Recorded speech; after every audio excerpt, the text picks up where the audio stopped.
Fala pessoal, eu sou Thiago Mansur, especialista em marketing esportivo.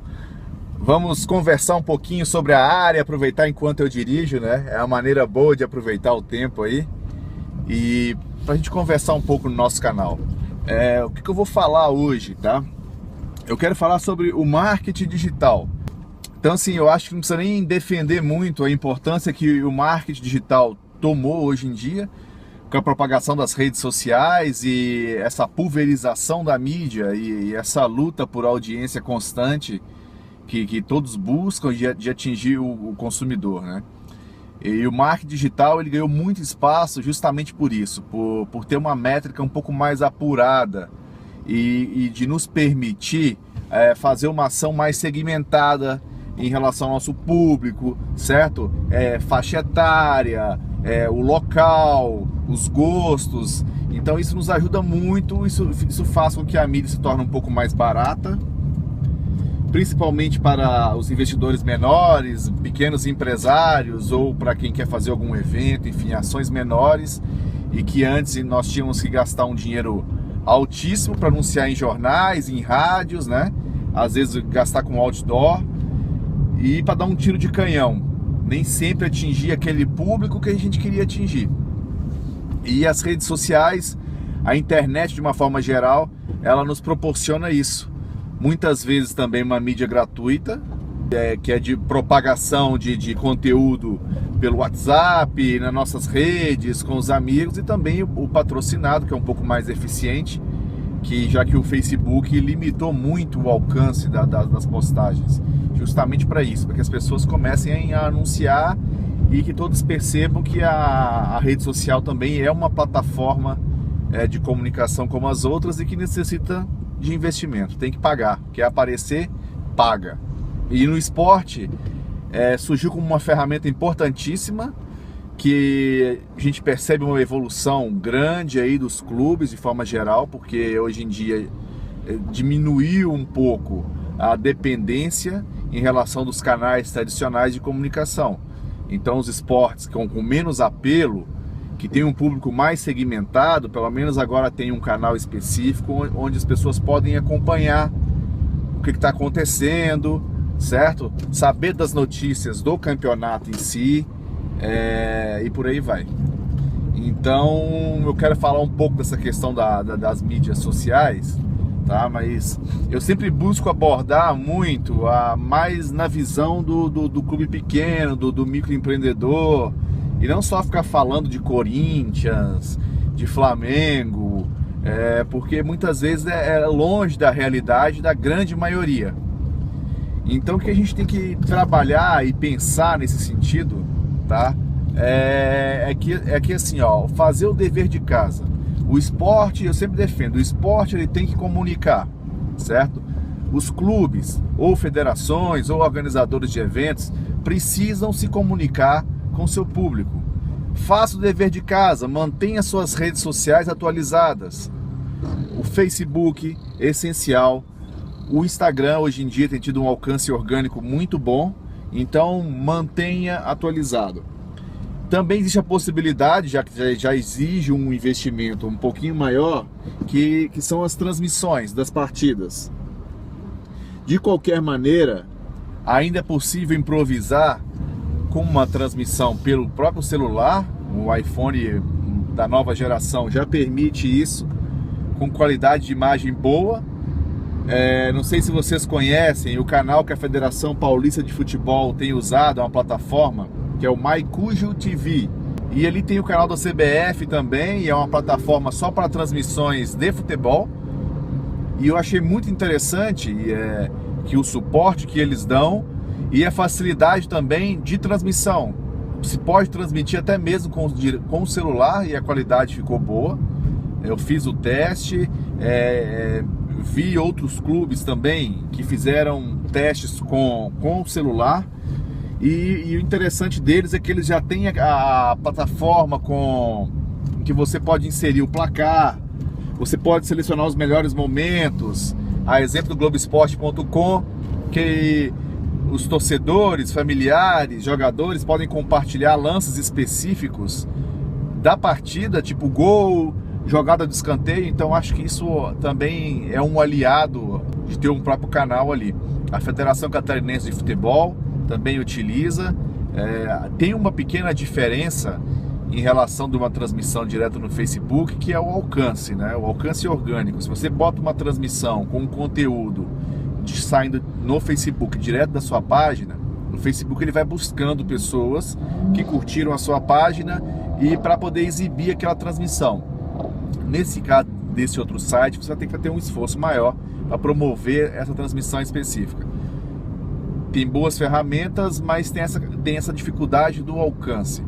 Mas de qualquer maneira, eu acho que vale muito a pena trabalhar com eles nesse sentido. E eles têm um projeto interessante que mais para frente aí, que é a questão da monetização, certo? O Facebook ele não divide recursos, ele não te dá a possibilidade de monetizar com a sua transmissão pela própria plataforma do Facebook. A exemplo dos vídeos no YouTube, né, que os YouTubers podem ganhar uma fração ali dos anúncios. O Facebook ele não oferece essa possibilidade. O projeto do Maicuja TV busca isso num médio prazo, que são comercialização de cotas que possam aparecer em determinadas transmissões e o seu conteúdo ali, desde que tenha esses patrocinadores impactando naquela transmissão, você pode ganhar um valor específico. Isso aí eu achei bem interessante do projeto deles. Se vai dar certo a gente não sabe, mas me pareceu muito bacana. Mas voltando na questão do marketing digital como um todo, para quem trabalha no marketing dos clubes, federações, organizam eventos aí na área esportiva, então é muito importante a gente utilizar essas plataformas e utilizar isso a nosso favor. Então vamos lá, o Facebook número 1 é essencial hoje em dia, mas sabemos que o alcance dele caiu muito. Dizem que está em torno de 2 a 5% dos likes na fanpage, que é o alcance. Realmente está muito baixo. Vocês podem ver quando faz uma postagem, ele atinge um público muito pequeno, a não ser que seja uma postagem que tenha um bom engajamento. Se ela tiver um bom engajamento, vai aumentar um pouco esse alcance orgânico. E também, quanto mais engajamento tiver na sua fanpage, maior será esse alcance orgânico. De qualquer maneira, para ter um resultado satisfatório, é importante ter um valor pequeno que você possa promover essas postagens, pelo menos as mais importantes, de promoção dos jogos, ou de ativação de algum patrocínio, alguma ação que julgue interessante. Acho que vale a pena esse patrocínio. Outra ferramenta importante para a gente que trabalha com marketing digital dos clubes é o Instagram. Hoje ele tem um alcance orgânico que está mais satisfatório que o Facebook, e as pessoas têm uma adesão grande, elas curtem, elas interagem bastante, então acho que vale muito a pena trabalhar com o Instagram. As limitações do Instagram em relação ao Facebook é que tem que trabalhar mais com imagem, não dá para utilizar muito a questão do texto, né? E ele é um pouco mais engessado, mas é super interessante trabalhar com isso. O YouTube tem o canal aí para postar o conteúdo. Às vezes muitos acabam não fazendo justamente pela dificuldade de editar esse conteúdo, de filmar e de editar, que dá um trabalhinho um pouco maior. Mas se é uma entrevista na frente de um backdrop, se é para filmar alguns lances, ou só filmar um jogo, isso aí basta um tripé, e hoje em dia com um iPhone bom aí você já consegue captar essas imagens sem problema. Acho que ainda assim é muito válido trabalhar essa questão. O Twitter é interessante pela possibilidade de interação institucional. É isso que eu acho legal, de um clube brincar com o outro, uma marca com a outra, você responder um jornalista, interagir com ele ali, o torcedor interage também direto. É interessante, apesar de um pouco, pelo menos aqui em Florianópolis, o Twitter ele é um pouco limitado, e o alcance dele ainda não é tão satisfatório. Ele é mais forte em São Paulo, no Rio, mas de qualquer maneira vale muito a pena ter o Twitter como forma complementar da mídia. Justamente por isso, o Twitter tem uma ferramenta muito boa, que além de ser muito objetivo, e ele tem evoluído muito também, a questão das transmissões, te permite colocar multimídia agora, né, de um bom tempo para cá, e essa interação tem uma característica muito boa do Twitter, então vale muito a pena. São algumas das ferramentas. Outra para envio de e-mails em massa, que eu acho essencial para quem tem um banco de dados aí de sócio-torcedor, quem consegue coletar esse banco de dados, seja para envio de notícias para assessoria de imprensa. Tem o MailChimp, que é super interessante, é a ferramenta que eu utilizo. E tem também me fugiu o nome agora, Mailer não sei o que, mas aí eu vou colocar para vocês aí. Vai ficar fácil, que me fugiu o nome dessa plataforma agora. No MailChimp eu posso colocar de graça 2.000 e-mails e fazer 12.000 envios por mês.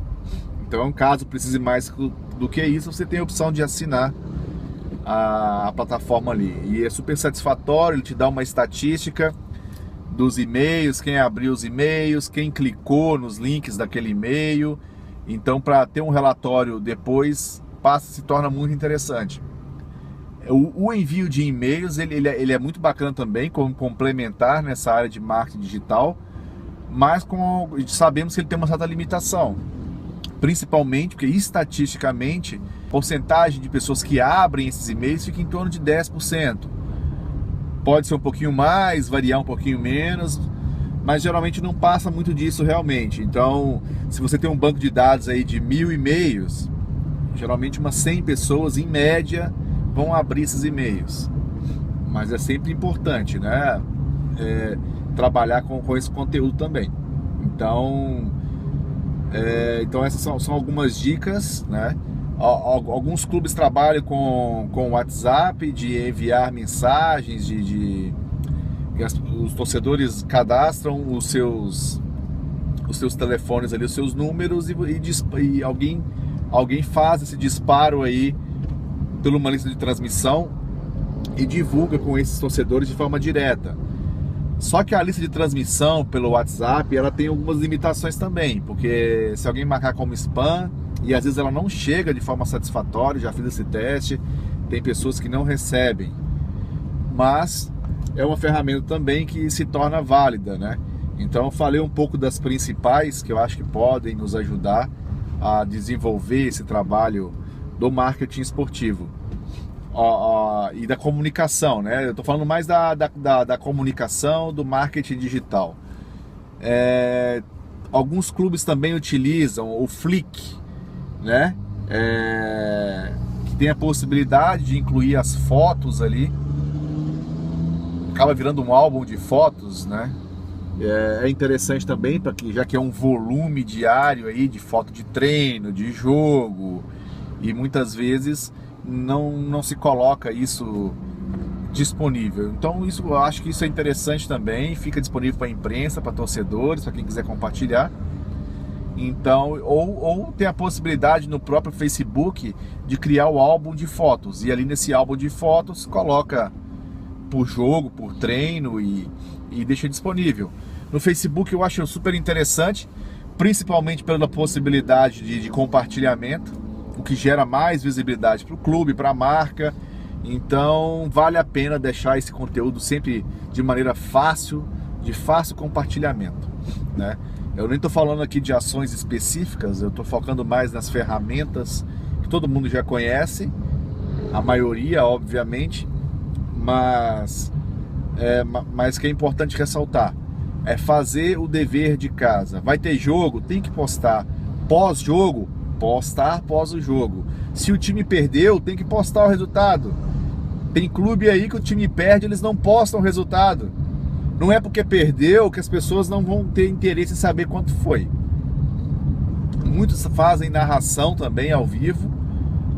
O Twitter eu acho que é a ferramenta mais propícia para isso.